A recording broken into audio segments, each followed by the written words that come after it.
welcome back to Brain Academy. This is episode 9, and in this episode we're going to be covering particle systems and a few other effects that you can add into your game. So to jump right into things, we're going to set up a particle system here in the scene by just creating an empty game object and then right-clicking on it, going to effects and adding the particle system. So here is the component that is attached to the game object. And this is all of the stuff that goes into showing this effect that you can see on the screen now. So this first tab is the General tab. Here we can set things like the duration. This is how long the particle system is going to last. Looping, which will determine whether it plays once. So you can see here, it'll go for 5 seconds and then stop. We can pre-warm it as well. Pre-warming is it will act as if it is running the particle system in the background. So as soon as it turns on, it will already be simulating. We can add a delay to its starting, change its lifetime, its speed, size, rotation, color, whole bunch of things down here. So we're going to be getting more in depth into these as we go on. The play it on awake one is interesting. That governs whether or not it's going to start or whether you have to turn on in code. Here's the Emissions tab. So this governs how many things the system sends out. So with 0, it's not going to do anything. So we'll turn it off and then just put it back to 10 as it was.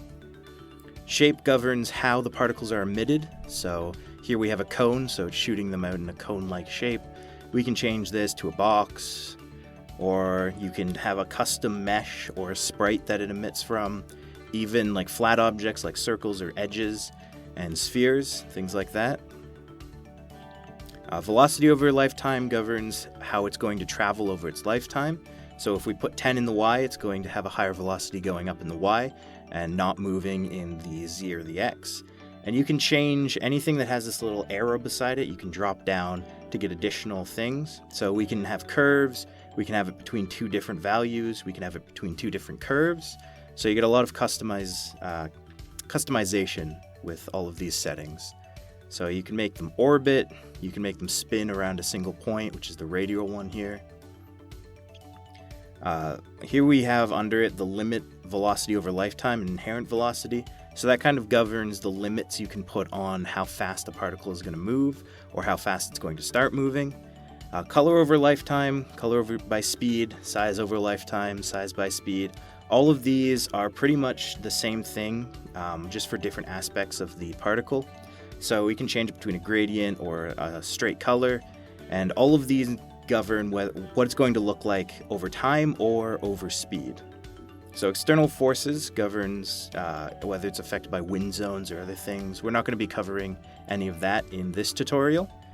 Noise is really interesting. You can get randomization added to your particles with that. Collision allows your particle to be affected by world space. So if I drag in this plane here, we're going to see that it will make it so particles will bounce off of that plane when they hit it. So you can see them hitting the edge there and then bouncing back.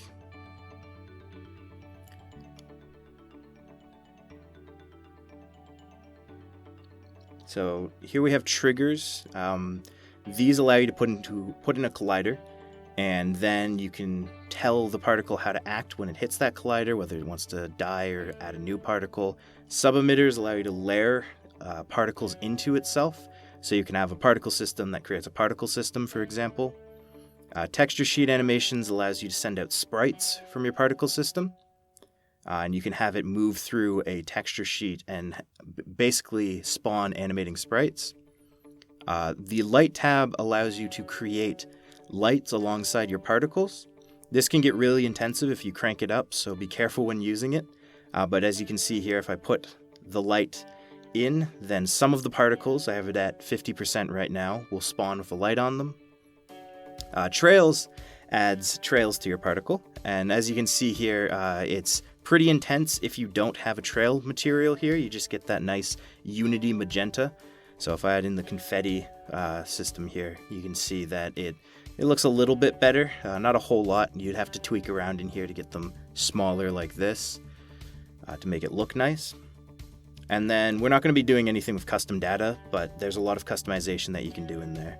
And the final thing is the renderer. So this governs how your particles are going to be rendered, essentially. So you can have them billboard in certain directions, You can have it spawn meshes opposed to the particles, and you can set, obviously, your material and your trail material here. So that is a brief overview of the entire particle system as it is. So we're just going to clean up this scene, and we're going to get into making some actual particle effects. So the first thing we're going to be looking at is creating some particle systems for our enemies. So here you can see the finished effect here. So we have little trails following the wheels as they go about, and when it dies, some sparks come off and it leaves behind this smoke particle above it. So now we're going to go about creating that.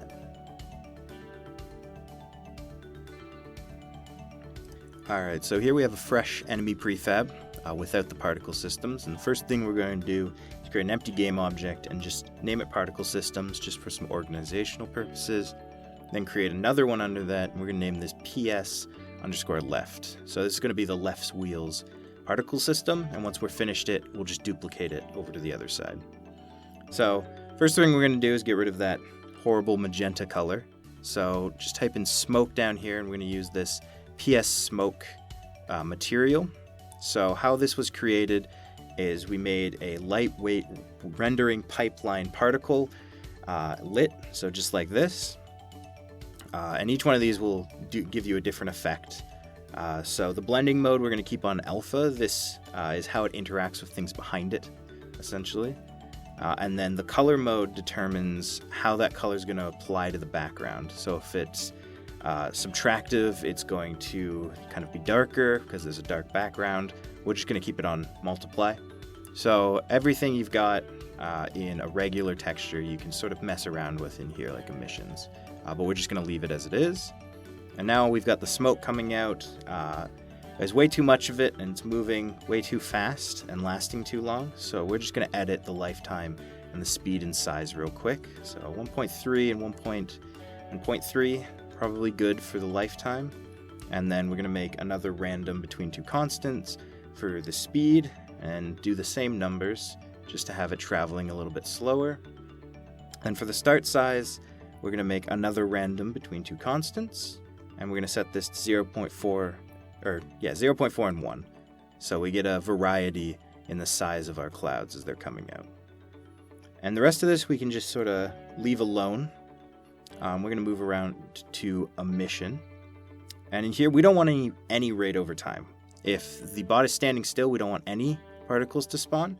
So rate over distance makes it so that it will spawn particles over movement rather than over time.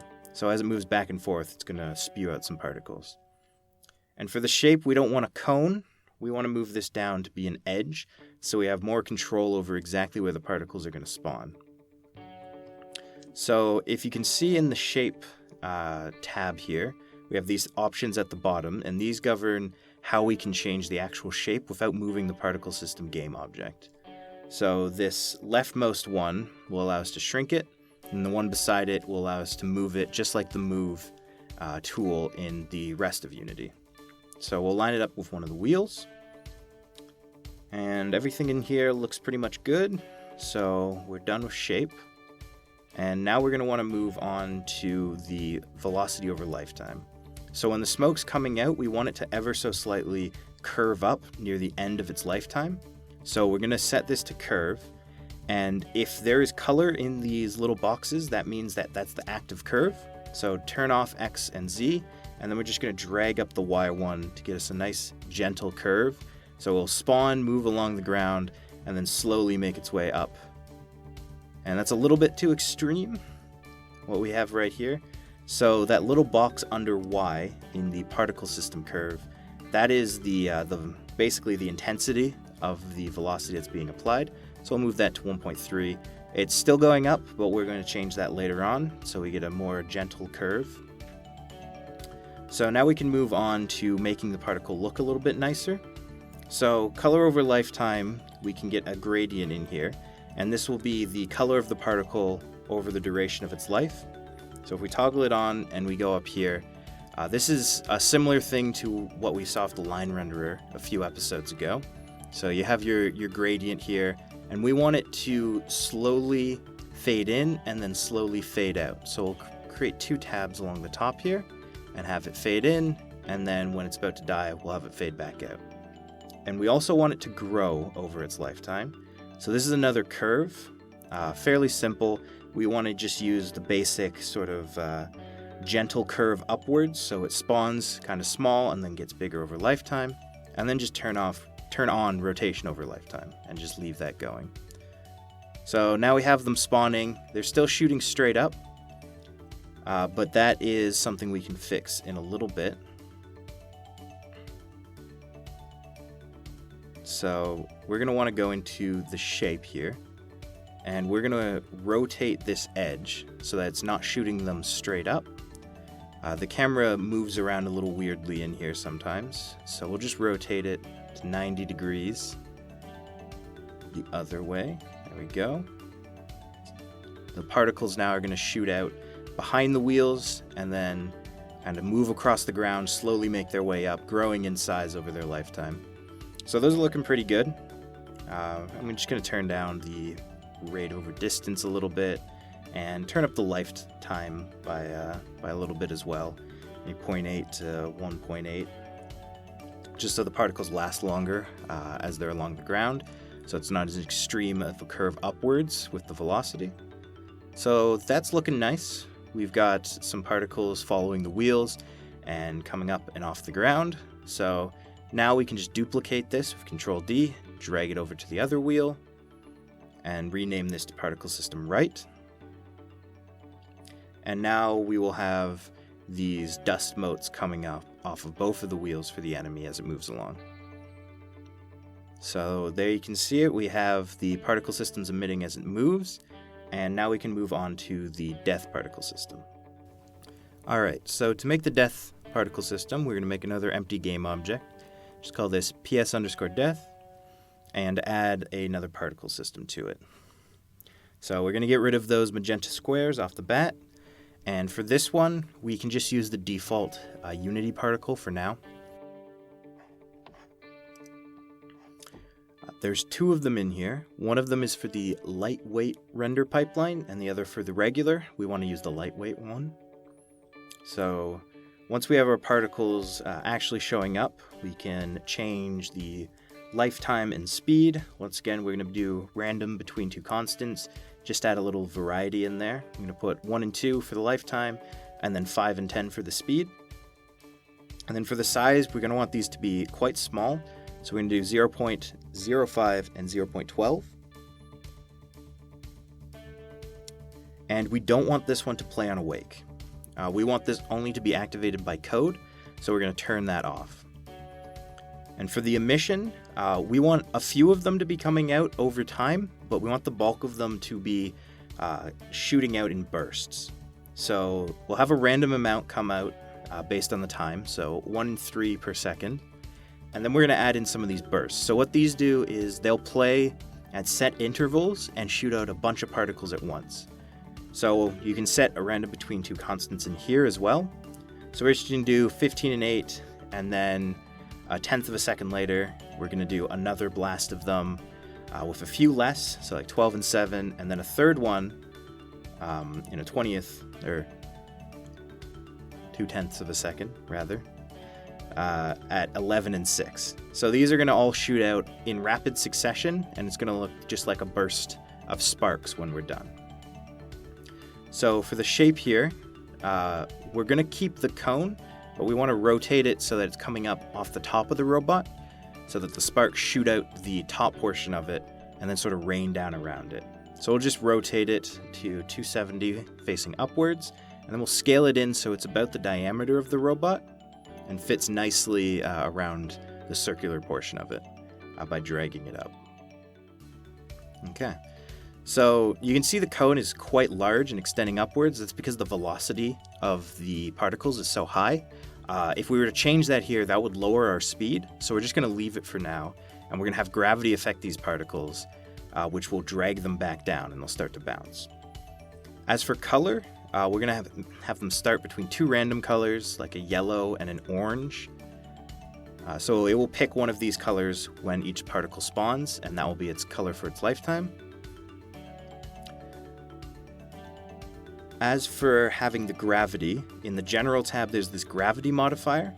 At 1, it will act whatever your gravity is set to, so we're just going to keep it at 1, and then we're going to add in collisions. So with world collisions, it will make it so it collides with anything that has a collider on it, which works for us here, but as you can see, it's kind of hitting the bot itself, and the particles are bouncing all over the place. So if we dampen it, they'll lose a little bit of the momentum every time they hit something, so we'll dampen it with 0.2, and then drag this up so it's above the head of the robot, so they're not getting stuck inside of it. So now we're getting some nice bursts coming out of it, and they look kind of like sparks, but we want to elongate them so that they look a little bit nicer. And in here, with the colliders, you can, if you had layers, something that we don't cover here, you can set those in there so that it wouldn't collide with the robot. As for the lights, here we're going to want these sparks to give off a little bit of light. So we're going to make a point light, and we're going to color it a yellow so it's in line with the sparks. And lower the intensity so it's not washing out our scene with a bunch of lights when the particles spawn. And lower its range so it's not affecting everything. 2 or 3 is probably good for the range, just so it kind of hits the area around the robot. And then if we go to our light tab and drag this in, some of the particles will spawn with lights. We're going to do 1/4 of them, so 0.25. However, if you delete that light from your scene, it's going to be missing from the lights tab. So what we actually have to do is make a prefab of this light. So we're going to go to the effects folder and drag this point light in there. And then we can delete that point light. We're just going to name it so that the particle the prefab has a name. And then we can add it in to there. Now when you do this, you have to do it from the folder, not from the one in the scene, because it's looking for the scene reference if you do that rather than the prefab itself. Alright, so now we have the particles spawning with lights. I'm just going to make this a little bit larger range so it affects more of the area around them. Okay, so this is starting to shape up, but we need a little bit more flair for it. So one of the things we can do to add that is add a trail. And this will make it so that when the particles spawn, they leave behind a trail. And we're going to remove that magenta coloring by adding in this confetti one. Any square kind of flat texture will work for this. We just have this one on hand. And we're also going to now change up the material of the actual particle to this P_sparks one, so that they're a little bit thinner. Now in the Trails tab, we're going to lower the lifetime so that they're closer to the end of our particles here, rather than the long trails that you're seeing, and up the vertex distance so we have a smoother trail following behind it. And then for both the color over lifetime and the color over trail, we're just going to make some changes with the width here. Just make it so that they're a lot thinner, and they thin out over time, so you get the nice little cone behind them. And then if you click on any of these color things, you'll get the color wheel come up, but we want the gradient editor. So with the gradient here, we want them to sort of fade out as they get near the end of their tails. So we're just going to go to the alpha, and we're just going to lower it down near the end and have it gradually fall off. And then the color we're going to set to a nice orangish, so it's in line with the colors of our particles. Okay, so that's our trails done. And they're looking pretty good, but with the renderer we can actually stretch them out so that they look almost like sharp little cylinders. And we want this to be entirely factored in through speed. So if we set the speed scale to 0.1 and turn off the length scale, how fast the particle is traveling is going to govern how much it stretches. So if we hit play, you can see it shoots out a burst of sparks, and a few of them are going to bounce around in between the various bursts. So this is looking good.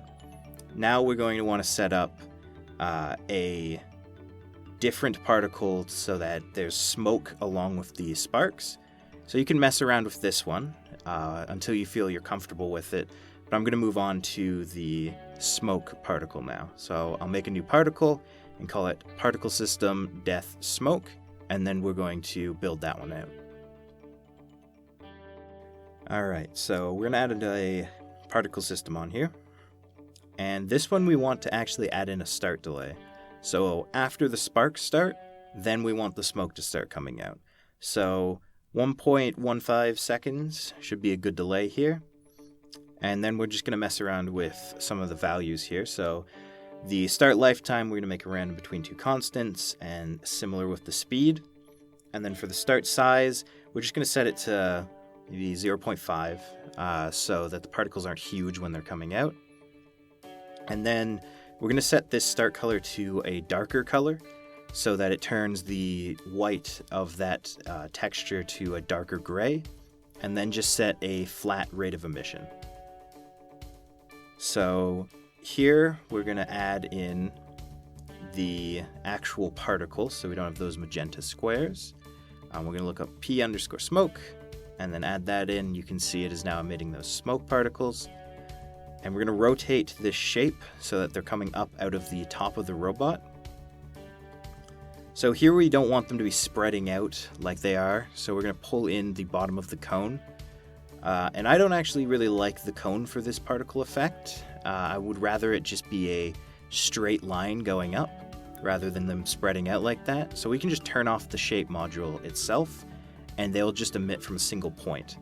The only downside to this is you have to rotate the actual particle system's game object, which if you're doing any other changes to the shape, you can get some wonky effects from that. So just be aware of that. Then for the color over lifetime, we're going to do a similar thing where they start out pretty solid and then they fade out over time so that there's a smooth transition between them appearing and them disappearing, and they don't just suddenly materialize into the scene. So both sides are going to be 0% transparent, and then the alpha in the middle is going to be at the max. Okay.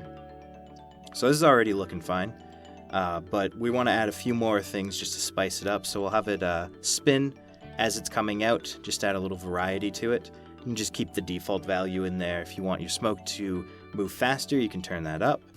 I'm just going to turn down the emission rate so there's less smoke coming out of the robot. And move this down a little bit so that they're a little bit more visible directly coming out of the robot.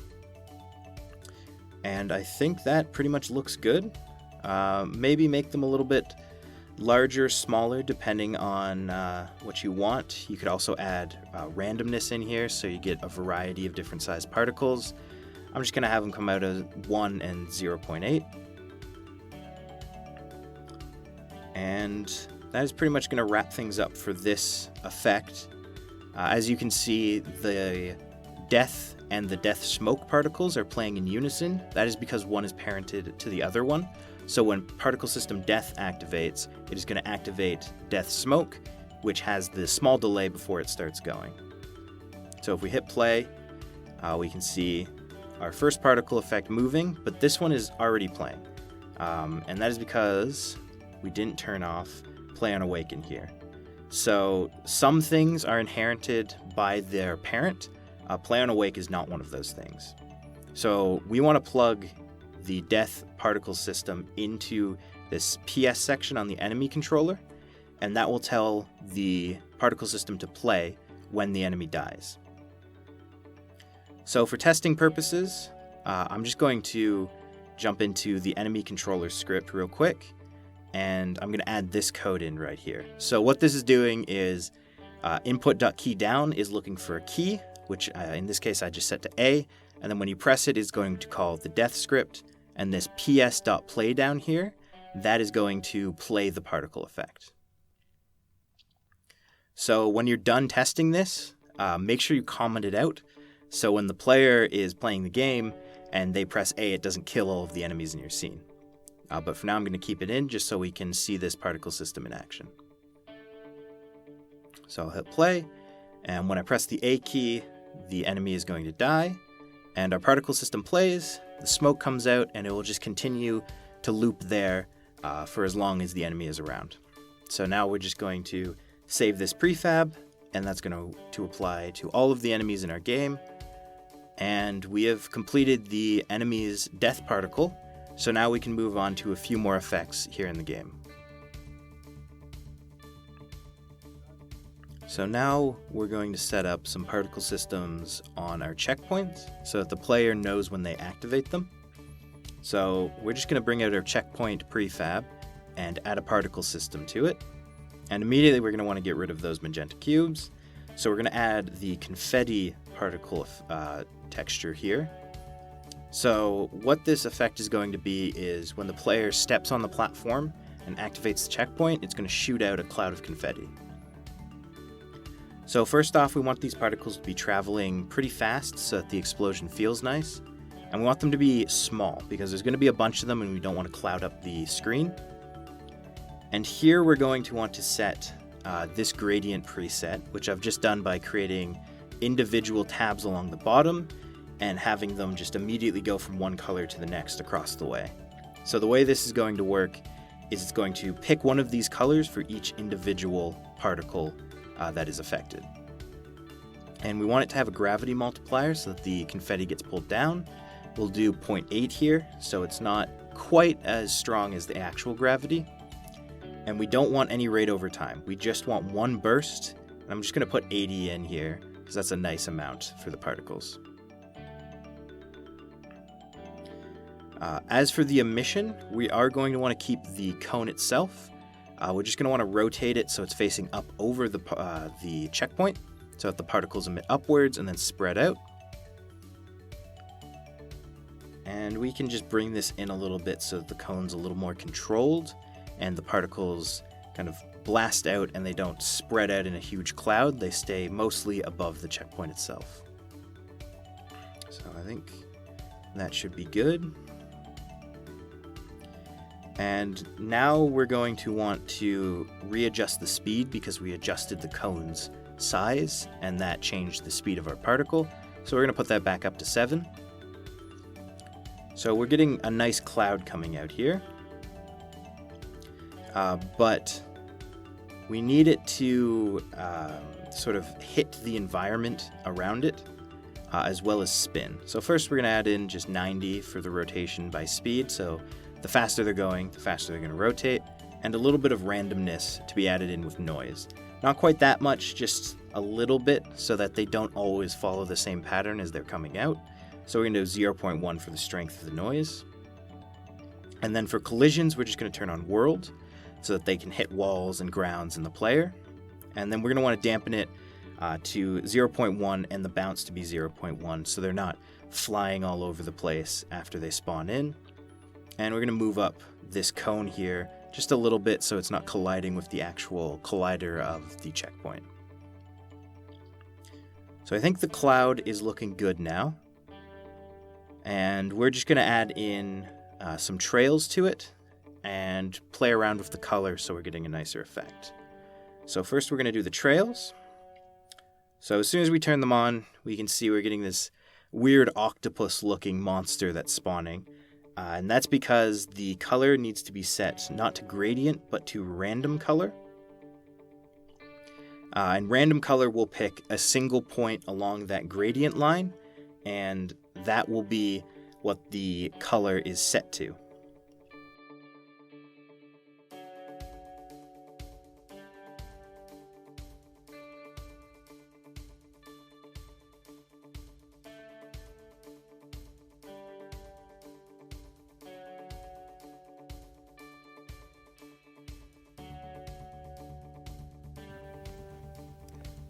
So once we set it to random color, we get a lot nicer of an effect with all of these bright colors coming out of the particle system.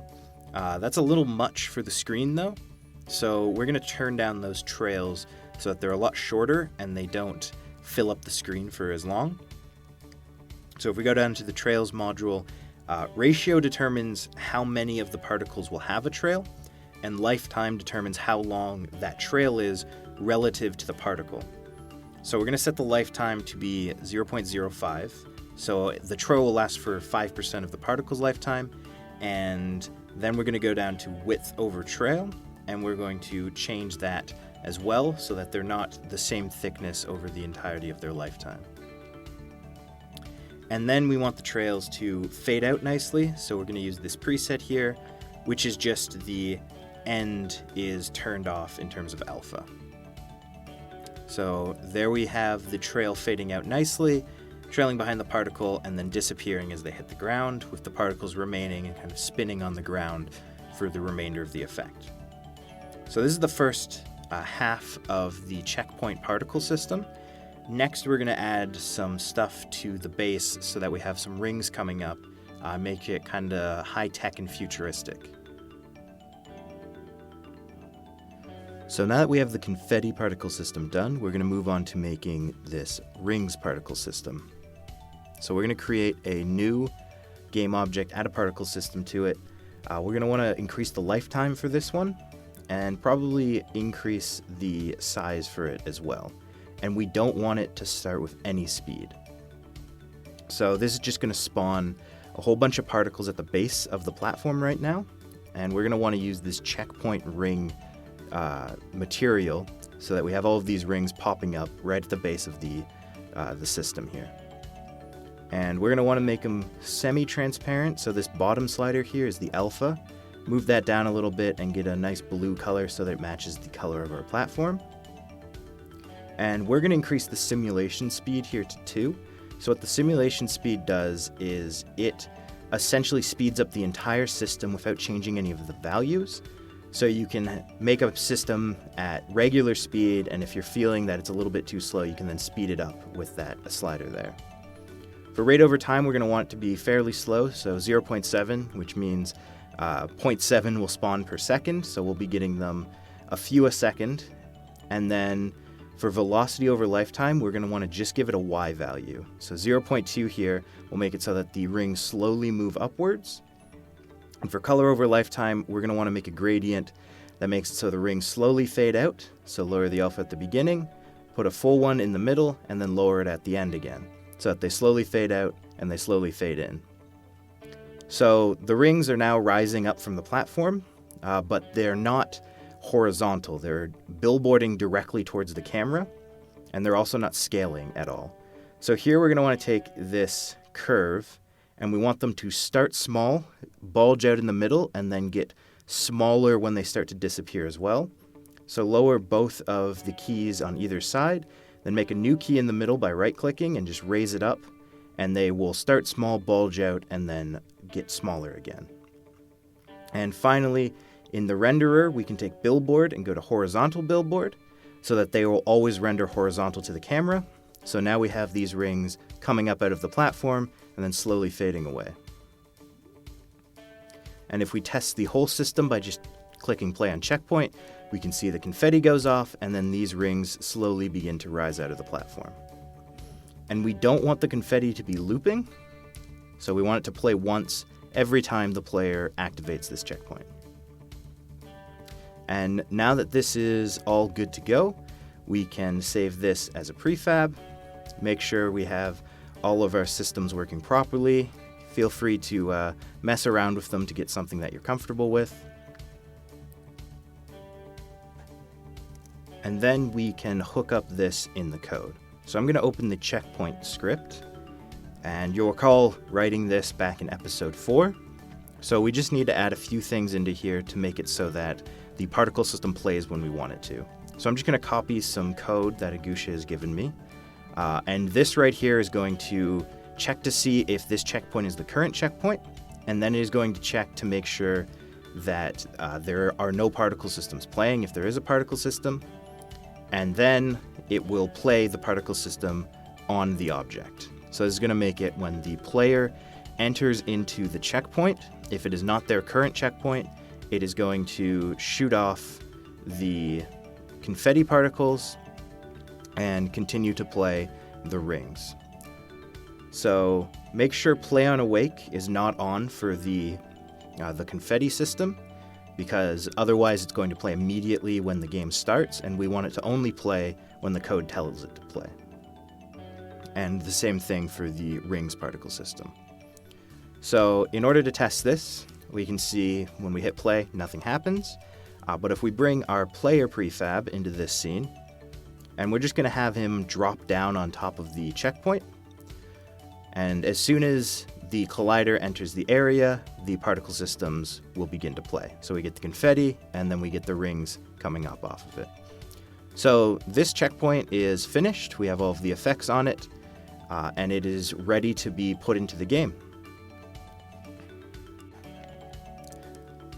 Now the next thing we're going to do is add a particle system to our coin so that it stands out from the rest of the scene. So if I drag the prefab in here, you can see I've already created a system here, and this one is incredibly simple. So all it really is there's a color over lifetime, a rotation over lifetime, and a size over lifetime, so that the particles come out and they slowly get bigger, change color, and then fade away. I used the particle star material for this here system.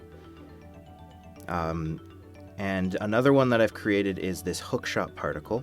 So this one is also very simple. It's a sphere for its shape, and it is just going to shoot all of the particles outwards from it. So you can find both of these already in the project system, and we're just going to show you how to hook up these particles so that they play nicely with the player controller. So we're going to go down to where the grapple hand is on our player, so all the way through the hierarchy of the bones into the right arm to where the grapple hand is. And we're going to want to attach this hookshot particle to the grapple hand itself. And this is going to make it so that when the grapple hand comes out and it successfully grapples, it will play this particle system. So right now it's not doing anything, and that is because it's not hooked up in the code itself. So we're going to also have to do that. So just a quick walkthrough of how this system works. You can see some of the values here. I'm not going to walk you through setting this one up because it's fairly simple, but once again, it's just a sphere, and it's having all of the particles emit out from the center of that to create this sort of burst effect. All right, so if we go to our player controller, we're going to need to add something here in the code. So we're going to want to go to the player controller and add something here in the code. So at the very bottom under grapple hand, we're going to create a serialized field, and we're going to create a private particle system down here, and we're going to name this hookshot spark. So this will be the particle system we want to play whenever the hookshot successfully hits something that it can grapple to. Now we're going to want to scroll all the way down to this if statement, and under grapple and enemy, we're going to want to put in this hookshot underscore spark dot play. And this is going to make it so that whenever we hit a grappable or enemy object, it plays the spark. So now if we go into our scene, we'll have a new parameter here where we can send in that hookshot that we set up in the hierarchy. And now if we hit play and we click on the grapple point, you can see the spark shoot out when the hand hits the grapple. So that's it for the grapple particle. And we're just going to want to apply this prefab so it stays with the players in all the rest of our scenes. And now we can move on to the pickups.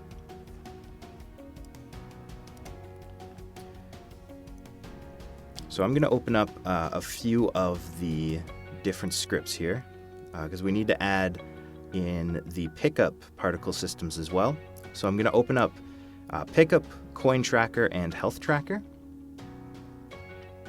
And we're going to add in a little bit of code on each of these. So in the code tracker, we're going to create another serialized field and make a public particle system called PS coin. And then in the health tracker, we're going to do essentially the same thing, except this time we're going to call it PS health.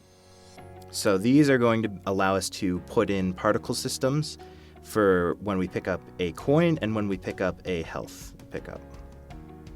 And then we're going to go over to pickup, and we're going to add a little bit more code here. So in coin picked up, this is when you pick up a coin, we're going to add a line here that says coin tracker dot particle PS coin, so the particle system coin that we put in on the coin tracker, and we're going to want to do play. So this will make it that every time a coin is picked up, it will play whatever particle system we put in to the coin tracker. And then we're going to do the same thing when you pick up health, and this is going to be health tracker.ps health .play. So with these two lines of code, we'll be able to play the particle system that we can hook up in the health tracker and the coin tracker whenever we pick up a coin or a heart. And then if we go over to the player and let Unity load a bit, we can see we now have these inputs for PS health and PS coin. And now we just need to make those particle systems. So I'm going to create a new game object. I'm going to call it PS_player. So this is where the particle systems for the player will be. And then I'll make another one called PS_coin. So this will be the coin pickup particle system. And another one for PS health pickup.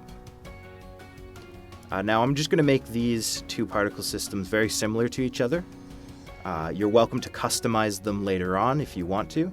So I'm going to add a particle system to the PS coin pickup, and we're going to use the same particle star that the coins themselves emit. All right. And we're just going to want this to sort of burst from the player whenever they pick up a coin. So to do that, we're just going to the prefabs. We're going to bring out our coin, and we're going to take some of the particle system from here and just put it right on the player and then modify it. So the first thing we're going to need is we want the color to be the same. So we're going to copy the color and put it right onto here in color by speed. So anything in like a gradient or a color, you can copy paste between different particle systems. I'm just going to modify it slightly so that it lasts a little bit longer, and it's more solid during the beginning of it, and it fades out quicker than on the actual coin pickup. And we don't need that anymore, so we can get rid of that. And then we're going to want this to emit from a sphere. So when it's like this, it's going to shoot all of the particles away from the center of the sphere, and we don't want it to do over time, we just want a single burst. So 15 is a nice amount. We get some of those stars coming off of the player whenever you pick up any of the particles. I'm just going to make it a little bit more solid here so that you can see them better as soon as they come off. And I'm just going to make it so it's yellow the entire time rather than white. All right, we're going to add a little bit of rotation over lifetime. Just keep that at the default value so that they spin when they come out. And then some size over lifetime, and we're going to use slightly modified scale here. So I'm just going to pull it up so they start off sort of big, and then they scale pretty quickly up to being their full size. So that looks good. And now we have a decent particle system that we can use for whenever the player picks up a coin. And we can just right click on this particle system, and that will allow us to simply copy it over to the pickup health. And we want to make sure that this one is not play on awake, because we only want it to play when the code tells it to, once again. And for this one, we'll just change the color. So this one will be red rather than yellow. So when you pick up a heart, you'll have red stars come off of you. When you pick up a coin, you'll have the yellow ones. So both of these are now looking good, and we're going to drag them into the coin tracker script and then into the health tracker script. All right. And now we can test these out by just putting a coin in the scene and seeing what happens when we pick it up.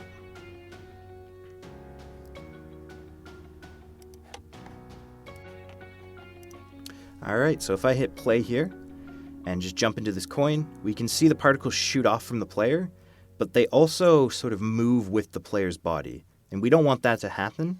The reason that's happening is because it's in simulation space local. So what that means is that it's going to use the transform of whatever objects it's on to track the particles. So if we put it to world, it's going to spawn the particles in world space, and they're going to move not connected to the player. And that looks nicer, so we're going to do that.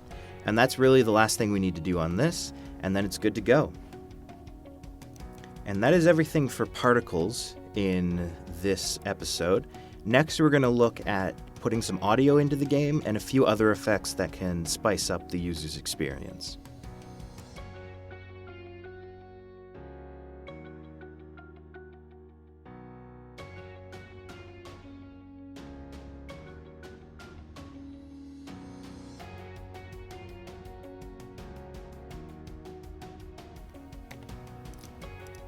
So now we're going to go over some audio, but before we do that, one quick modification to the particle systems we just made. We want to make sure we turn looping off. If you keep that on, you're going to pick up one pickup, and then it's going to continue to play the effect over and over again, and we don't want that. So change that, and then we're going to go into our scripts, and we'll go into the health tracker script, and here where it has take damage, we're going to add a few things so that it plays a sound whenever we take damage. So we want to do an if statement here, and we want to check if there is an audio source on the player. So we're going to do get component audio source. And this can return true or false. So if it's true, it's going to run the rest of this statement. And we only want this to run if it does have an audio source, so we don't throw an error if we don't. So once again, we're going to do get component audio source, and we're just going to do play, like dot play. So this is going to play whatever audio source is on the player if there is an audio source, so it doesn't throw errors if there is not. So if we close that down, first thing we're going to do is we're going to go to the player and we're going to add an audio source. Spell it right, there we go.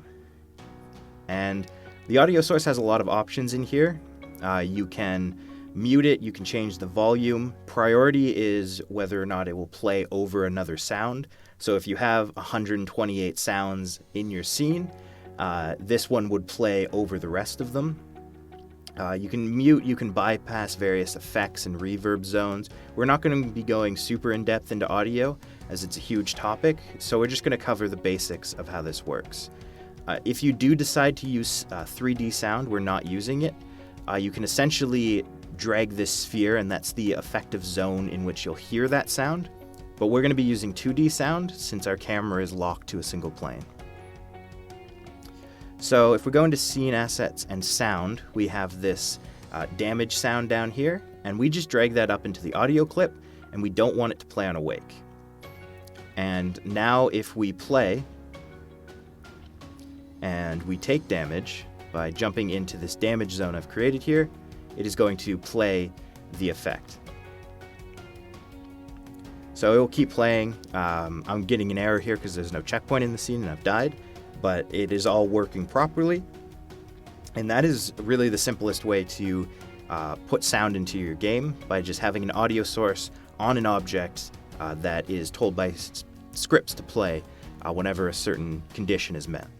Now we're going to look into creating some music that will just play in the background of the game. Right, so now we're going to create some music. So to do this, we're just going to create an empty game object, and we'll just call this music player. And we'll add a few different audio sources to it. So I'm just going to copy the component and then paste it twice more so that we have 3 audio sources on here. And Nathan has made us some really simple tracks here that we can just layer over each other to create some very basic music for our game. So for each of these, we want them to loop. Since they're going to be the background music, we want them to constantly be playing. And if we hit play, you can hear the music playing in the background, all the various layers playing over top of each other to create this beat.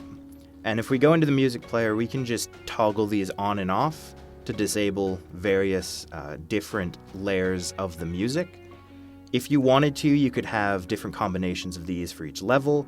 You can mess around with the pitch on each of them as well, which will raise them or lower them to some questionable effects. But we're just going to leave them as they are and just have this be the background layer of music for all of our different levels by mixing and matching these 3 layers together. So I just kind of like the basic beat as the background layer, so I'm just going to leave that on. And as you can hear, when I jump through the damage zone here, it plays our damage effect as well. So just by combining those 2 very simple little objects, the audio source and the bit of code on our player, and then this music player, we're already getting some nice sound in our game. So the last thing I'm going to show you is a super versatile and useful little script, and this is called collide functions. So this was created by our programmers just to add small effects into the game wherever the designers wanted to put them. So how this works is There is an enum that allows us to set this to either be audio, animation, activate, or deactivate. And then what each of these will do is if it's activate, it will turn on a game object, deactivate, it will turn off a game object. Audio, it will play that audio, and animation, it will play that animation. So all this needs to function is a game object with a collider on it. So I'm just going to put a box collider on here. And you see it will throw an error if you try and put it on without the box collider or any collider. So now that I got the box collider, I can add the script. And we have 3 inputs here and then a little drop-down menu. So we're going to test the audio function of this first, which means it requires an audio source, and then you drag that into the audio to play. And then for the clip, we're just going to use the sound for when you take damage. So we drag that in there, and make sure the collider has is trigger on, so that the player can actually walk through it and trigger the script. Okay, so if we hit play, and I walk into this little cube, it plays the damage effect. So you could use this to trigger environmental sounds, you could have it change music, there's a variety of different things you could do for it. As for the other ones, I'm going to show the activate and deactivate functions. So these work exactly the same, but they'll just turn on or turn off the game object. And I've just put the trigger itself in there, so we don't want to do that. We'll just use this wall here as an example. So when I walk into here, it's going to destroy this wall. So that is still a game object in the scene. It has just been turned off, which means the player can move through it. So you can have this function for turning on and off platforms, opening doors, a variety of different things. And with the animation one, you can have it play environmental animations that you set up using the Unity animator as well. So with all of these different effects put into your game, you're going to be getting a lot more of a polished gameplay experience. There's going to be a lot of effects that will help the player understand what is going on in the environment around them, and just generally enhance their gameplay experience.